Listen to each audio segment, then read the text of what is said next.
Un cordial saludo. Yo soy Betsaida Reyes y voy a presentar un resumen de una visión educativa contrastada, la óptica de Laura Méndez de Cuenca, de 1870 a 1910. Primer capítulo. El sistema de gobierno y la administración de la educación. El sistema federal del gobierno funcionaba de manera disímil en Estados Unidos y en México. La Constitución del país del norte puso en manos de los estados la cuestión educativa y esta vez la dejaron a cargo de las comunidades locales que ejercían control sobre sus escuelas mediante autorización de las legislaturas estatales. En Estados Unidos tienen las mejores y peores escuelas del mundo y han hablado de los Estados Unidos paradójicos. En México, por el contrario, se empezó a romper la autonomía política y económica del municipio. Desde la Primera República Federal, los diversos poderes estatales se sintieron inclinados a limitar la autonomía municipal para que los ayuntamientos se regieran de acuerdo con los nuevos lineamientos jurídicos. El régimen de Porfirio Díaz apoyó la débil estructura municipal, pues iba acorde con su política de progreso económico y modernización. Segundo capítulo. Crecimiento urbano, cambio tecnológico, reforma educativa. En la década de los 60, Estados Unidos y México se enfrentaron con problemas educativos derivados de una sociedad que era predominante agrícola rural y transformaba en urbana e industrial. La revolución tecnológica trajo como consecuencia que la población empezara a concentrarse en las ciudades e impuso un nuevo orden social. Los nuevos patrones de conducta, los valores y los modos de vida urbanos ya existían, población sumada al pluralismo cultural que se derivó de las grandes migraciones, que para 1900 era de 1 millón al año, de engendrar una nueva sociedad estadounidense. El ferrocarril empeñó un papel revolucionario en ambas naciones. Artículo de geografía como medio de transporte, sustituyó a las recuas de mulas.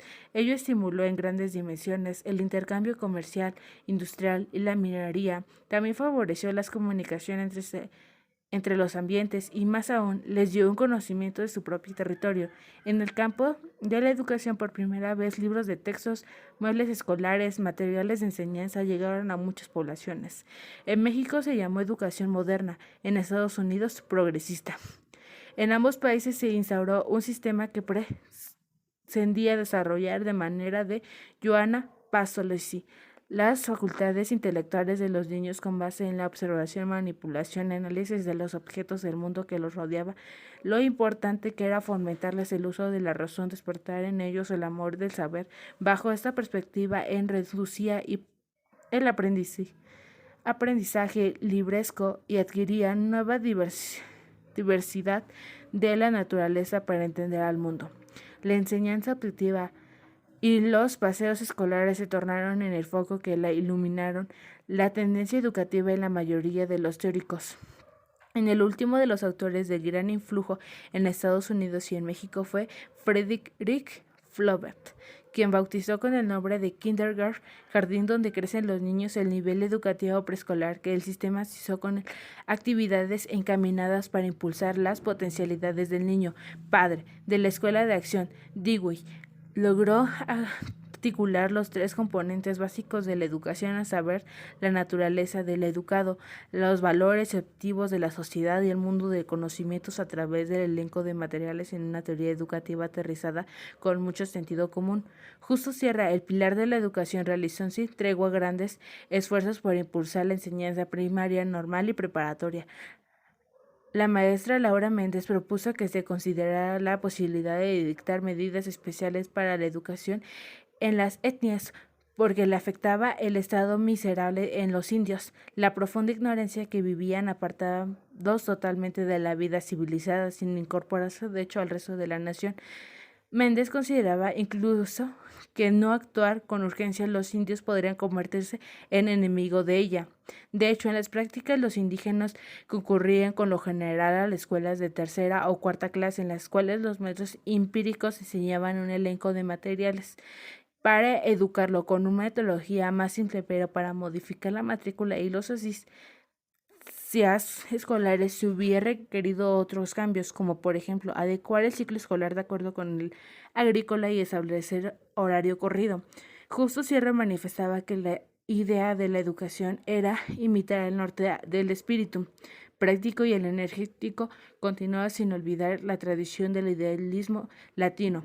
Hacia los inicios del siglo XX, la influencia de Estados Unidos se formó como evidencia. Los educadores percibieron que el exceso de los cursos teóricos no coincidía que saturarse la mente porque incluía en sus planes la educación una buena dosis de asignaturas con aplicación práctica y este hecho traducía una vertiginosa progreso agrícola, minero, industrial. Las compañías de ese país influyeron para que México se americanizara. Muchos comercios estaban letreros en inglés y varias oficinas públicas. Los empleados hablaban inglés. El inglés será el idioma universal. Tercer capítulo. La educación, San Luis, Missouri, bajo la óptica de Laura Méndez de Cuenca. San Luis fue la primera ciudad de Estados Unidos que incorporó el kindergarten al sistema de las escuelas públicas. El kinder alemán para la maestra Laura Méndez era el más ideal para producir pensadores, artistas, poetas, madres y esposas. El de México ha sido hasta aquí rutinario, falso, mal adaptado a nuestras necesidades. Piedra fundamental que es el romanticismo que mina la juventud y de ese sentimentalismo que daña.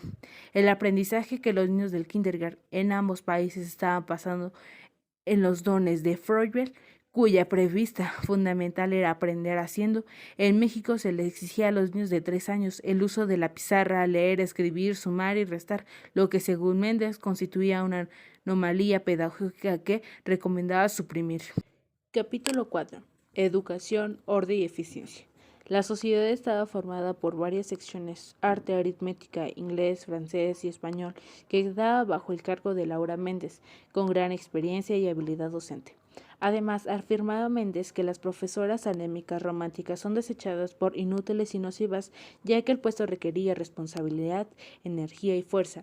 En México, por el contrario, se fomentaba el romanticismo, la debilidad, cualidades consideradas tradicionalmente como virtuosamente femeninas.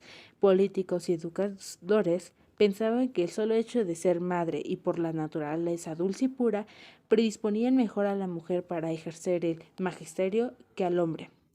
La vertiginosa expansión del sistema educativo estadounidense a partir de 1860 daría lugar como resultado a la imperiosa creación de las escuelas normales. En 1860 había 2 escuelas normales. Para 1895 había aumentado a 350. Hasta 1874 en México solo 6 estados tenían algo que se parecía a una normal, pero a 1900 había 45 establecimientos para educar profesores, que desde luego no eran suficientes, ya que de los 8,000 maestros que ejercían en el país en ese año, solo 2,000 obtenían título. Quinto capítulo. El orgullo de la patria. Cuando Laura Méndez arribó a Missouri, prevalecía el sistema escolar implantado por el Harris y su precedor Ira Dillop. Cuando el primero llegó a San Luis, en 1868 ya se había establecido el sistema escolar por grados que había sustituido al lancasteriano. A pesar de la fama educativa de San Luis, la deserción escolar era enorme. Los niños asistieron solo durante 4 o 5 años a la escuela, 3 meses al año, esperando cumplir la edad suficiente para trabajar. La ley de asistencia obligatoria llegó tardíamente, en 1905.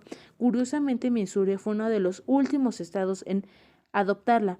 Sexto capítulo. Educar y moralizar. En las escuelas de San Luis, Missouri, las materias se impartían con ejemplos prácticos, transformando el carácter moralizante.